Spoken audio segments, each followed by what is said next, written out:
Very good morning, my dear friends.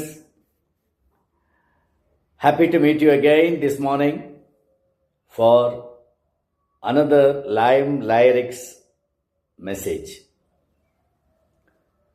நான் எப்போவுமே இளைய சமுதாயத்தின் மேலே ரொம்ப கவனம் செலுத்துவேன். I love visiting schools and colleges. ஏன் அப்படின்னு கேட்டாக்க, they are the future. ஒரு நாட்டில் கல்வியை கொடுக்காமல் செய்துவிட்டால், இளைய சமுதாயத்தினரை ஒழுங்கீனமாக மாற்றிவிட்டால் அந்த நாடு அழிஞ்சிடும். இது பேசிக் சைக்காலஜி. ஏன் அப்படின்னா, ஒரு நாட்டினுடைய இளைய சமுதாயம்தான் அந்த நாட்டை மறுபடியும் முன்னுக்கு கொண்டு செல்கிறது. They take a country to the future. இன்னைக்கு ரொம்ப பேத்தட்டிக் சிச்சுவேஷனாக இருக்கு. ஏன் அப்படின்னா, family is a basic institution. As per sociology நீங்கள் பார்த்தீங்கன்னா ஃபேமிலிக்கு தான் ஃபர்ஸ்ட் ப்ரிஃபரன்ஸ் கொடுப்பாங்க சோஷியாலஜிஸ்ட்லாம். ஏன்னா எ child getting grown up in a family, they are reared up in a family. When the parents are not attentive, not loving their children, they are with so much of fear in them, apprehension in them, they, instead of taming and training the children, they crush the children, they condition the children. So the children become basically mentally bad and unproductive. அதுதான் இப்போ நடந்துட்டு இருக்கு. அதனால என்ன ஆயிடுது, நான் எப்பவுமே சொல்லுவேன், காலையில குழந்தைங்களை எழுப்பும் பொழுதே நமக்கு இருக்கிற டென்ஷன் அந்த குழந்தை மேல காட்டக்கூடாது. டாப் ஆஃப் தி வாய்ஸ்ல போய் எழுந்து எத்தனை தடவை சொல்றது, தட்டுறது, டமார்னு பண்றது, அந்த தலகாணியை பிடிச்சி இழுக்கிறது. அன்னைக்கு ஒரு வீட்டில் போய் பார்க்குற அந்த குழந்தைய, தூங்கிட்டு இருக்க குழந்தைய அப்படியே அந்த போர்வையை இழுத்து தரையில் உருட்டி விட்டாங்க. அது தரையிலேருந்து அழுதுண்டே கையை தொடச்சுட்டே எழுந்து வருது, கையில் அடிபட்டு இருக்கு முட்டியில்.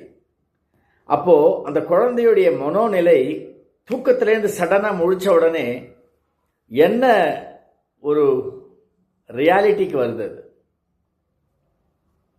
யோசிச்சு பாருங்க. அந்த குழந்தைக்கு எப்படி அது கிரஷ் ஆகும் அந்த மைண்ட், அந்த டெண்டர் ஹார்ட், ஃப்ரஜைல் மைண்ட். அதுகளுக்கு பாவம் வெல் க்ரோன் கிடையாது. What is good what is bad தெரியாது. அந்த பாடியிலே இன்ஸ்டிங்க்டோடைய பேசிஸில் தான் அதுங்கள்லாம் பிஹேவ் பண்ணும். அதுங்களுக்கு சொல்லி தான் கொடுக்கணும். அது இல்லாததுனால அந்த குழந்தை அப்படியே அம்மா அப்பா பார்த்து பயப்படுறது, இல்லைன்னா வெறுக்கிறது, இல்லை ரெண்டும். பயம் கலந்த வெறுப்பு, வெறுப்பு கலந்த பயம், இல்லை ஏதாவது ஒன்று. இது அந்த குழந்தைக்கு ஆஸ் இட் க்ரோஸ் மிகப்பெரிய ஒரு பாதிப்பை அது கொடுக்கும். I am very sure about that.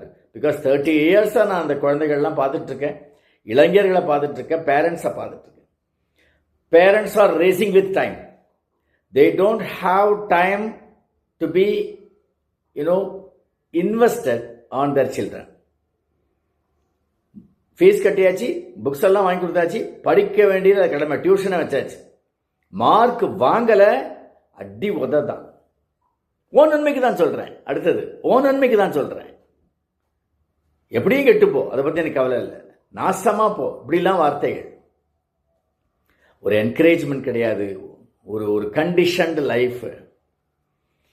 முக்கியமாக டச் இருக்கு, டச் கிடையாது. குழந்தைகளை டச் பண்ணணும். அந்த காலத்திலலாம் நீங்கள் பார்த்தீங்கன்னா பெரியவர்கள் குழந்தைகளை வந்த உடனே கட்டி பிடிச்சிப்பாங்க. ஆலிங்கனம்னு பேர். மகாபாரதம் ராமாயணம்ன்றெல்லாம் கூட வா வந்து ஆலிங்கனம் செய்து கொள் அப்படின்னு அப்பாவோ தாத்தாவோ கூப்பிடுவாங்க. அப்பா பாட்டியோ அம்மாவோ பெரியவர்கள். இந்த ஷேக் ஹேண்ட்ஸ் எல்லாம் அப்புறம் தான், முதல்ல ஆலிங்கனம் தான். அப்புறம் தலையிலேருந்து தடவி கொடுப்பாங்க. ஒரு குழந்தைக்கு தலையிலேருந்து முதுகு வரைக்கும் கன்னத்தில், தோளில், முதுகில் தட்டி கொடுக்கணும், கையை பிடிச்சிக்கணும். அப்போ தான் அந்த குழந்தைக்கு இந்த டச், பேரண்ட்ஸோடைய touch, the loving emotions, vibes will pass on through the touch only. அதனால தான் ரேக்கி அப்படிங்கிற